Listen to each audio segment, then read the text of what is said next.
Assalamualaikum warahmatullahi wabarakatuh. Nama saya Ovan Saluk dengan NIM 2004020082. Di sini saya akan menjelaskan tugas saya yang diberikan oleh Bapak dosen saya yang bernama Bapak Siaul Haq, Sarjana Komputer Magister Pendidikan, tentang pengetahuan komputer.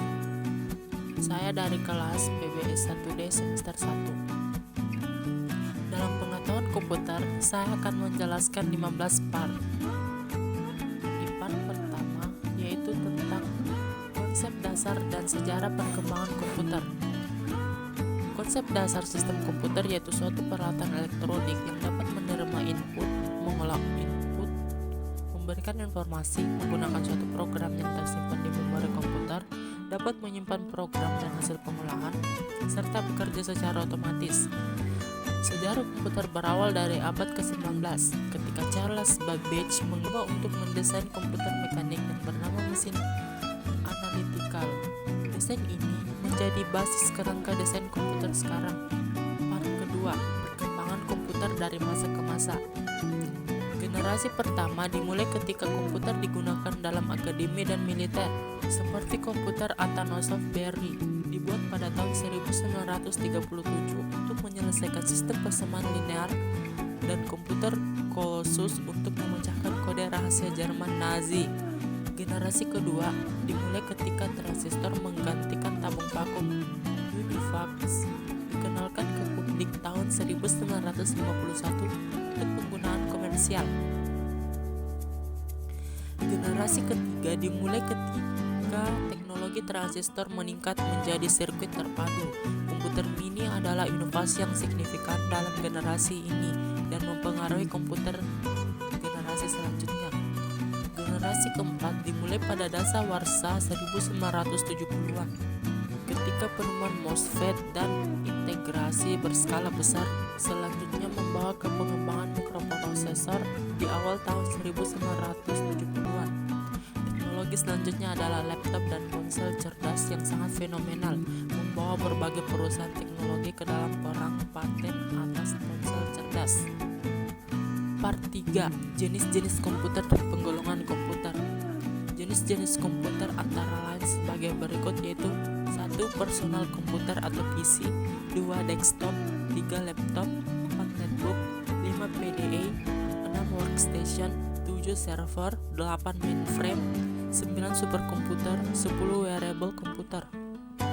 Penggolongan komputer terbagi atas 3, yaitu 1. Komputer analog, komputer yang digunakan untuk data yang sifatnya kontinu dan bukan data yang berbentuk angka, tetapi dalam bentuk fisik seperti arus listrik, temperatur, dan kecepatan dan lain-lain. 2. Komputer digital, komputer yang dapat menerima data dalam bentuk angka dan huruf. Komputer ini biasanya digunakan untuk aplikasi bisnis, teknik, dan lainnya. 3. Komputer hybrid, komputer kombinasi analog dengan digital. Komputer jenis ini mampu menyelesaikan permasalahan lebih cepat. Part 4. Apa itu alat input, proses, dan output? Alat input adalah alat-alat yang berfungsi memasukkan data atau perintah ke dalam komputer. Alat proses adalah perangkat keras yang berfungsi untuk memproses dan mengolah data yang diberikan oleh peralatan input, kemudian dikeluarkan dalam bentuk informasi ke dalam peralatan output yang akan diterima oleh manusia. Alat output adalah peralatan elektronik yang terhubung dengan komputer yang digunakan untuk mengirimkan data dari komputer dalam bentuk teks, suara, gambar, dan media lainnya. Part 5 dan 6. Alat proses. Alat proses adalah CPU, Central Processing Unit, yang merupakan unit proses utama dan terpenting dalam komputer yang mengendalikan seluruh proses pengolahan data mulai dari membaca data dan peralatan input, mengolah atau memproses sampai pada mengeluarkan informasi atau output ke peralatan output. Part 7. Komponen hardware, port komputer dan media penyimpanan. Dalam komponen hardware ada beberapa yang diketahui, yaitu mainboard atau motherboard, prosesor, hard disk, RAM atau memori, power supply, monitor, VGA card atau video card, keyboard, dan mouse.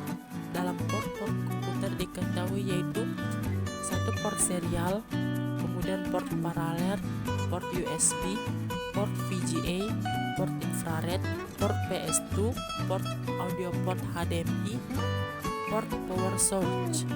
Dalam media komputer ada beberapa, yaitu 1 presentasi PowerPoint, 2 CD atau DVD, 3 multimedia, 4 pembelajaran interaktif, 5 video pembelajaran dan internet.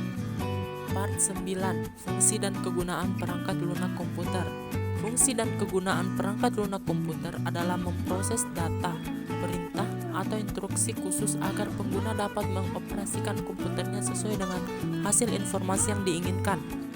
Sarana interaksi yang menghubungkan pengguna dengan perangkat kerasnya, menyediakan fungsi dasar dari sebuah perangkat keras agar dapat dioperasikan. Part 10. Aplikasi pengolahan data menggunakan Microsoft Office Word.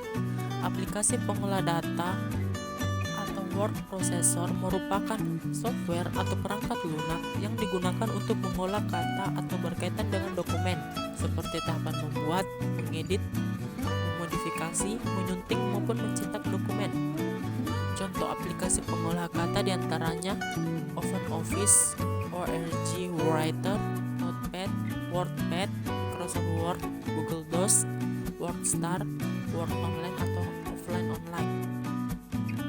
Part 11. Aplikasi pengolahan data menggunakan Microsoft Excel. Microsoft Excel adalah suatu aplikasi yang dikeluarkan oleh Microsoft yang tergabung dalam Microsoft Office yang digunakan dalam pengolahan angka. Kelebihan Microsoft Excel: 1. Mempunyai kemampuan menampung data yang cukup besar dengan kapasitas dalam suatu sheet terdiri dari 1 juta baris dan 16.000 kolom. 2. Microsoft Excel mempunyai format yang paling populer dan fleksibel. 3. Microsoft Excel mempunyai program penggunaan rumus yang sangat lengkap sehingga mempermudah dalam pengolahan. Part 12. Aplikasi pengolahan data menggunakan Microsoft PowerPoint. Microsoft PowerPoint merupakan program yang paling artistik dibandingkan dengan program Microsoft Office yang lainnya. Microsoft PowerPoint merupakan program yang digunakan untuk membuat slide presentasi. Oleh karena itu, fungsi yang dimiliki oleh program ini sangat lengkap. Ada fungsi pengolahan kata, fungsi pengolahan angka, dan juga fungsi pengolahan keindahan. Ada fungsi utama yang dimiliki oleh program Microsoft PowerPoint ini. Fungsi tersebut adalah fungsi animasi. Program ini memiliki banyak jenis animasi yang bisa Anda berikan pada objek dalam slide Anda, baik itu objek kata maupun objek grafis. Part 13. Aplikasi internet untuk pemanfaatan pengenalan aplikasi internet dan browsing. 1. Web media sosial. 2. Web berbasis sistem informasi. 3. Web jual beli dan bisnis. 4. Web pencarian web. 5. Web informasi dan berita. 6. Aplikasi web server. 7. Aplikasi web browser. Part 14. Aplikasi internet, pemanfaatan pengenalan email dan jejaring sosial. Email adalah suatu surat elektronik yang memungkinkan semua orang saling berkirim pesan via jaringan internet.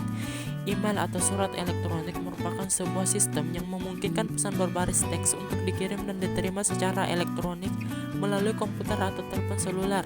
Bukan hanya berbasis teks saja, email juga dapat mengirimkan data berupa gambar, video, audio. Email sendiri berfungsi sebagai sarana mengirim pesan atau data melalui jaringan internet. Banyak manfaat yang kita peroleh dengan menggunakan email, antara lain akses pendidikan lebih luas sebagai media pengiriman dokumen dan dapat mengurangi penggunaan kertas. Part 15. Peranan sistem informasi dalam bisnis. Sistem informasi memiliki peran dalam menunjang kegiatan bisnis operasional, menunjang manajemen dalam pengambilan keputusan, dan menunjang keunggulan strategis kompetitif. Sistem informasi akan membantu para manajer membuat keputusan yang lebih baik, lebih tepat, dan lebih bermakna. Sekian penjelasan saya tentang pengetahuan komputer. Kurang dan lebihnya mohon dimaafkan. Terima kasih. Wassalamualaikum warahmatullahi wabarakatuh.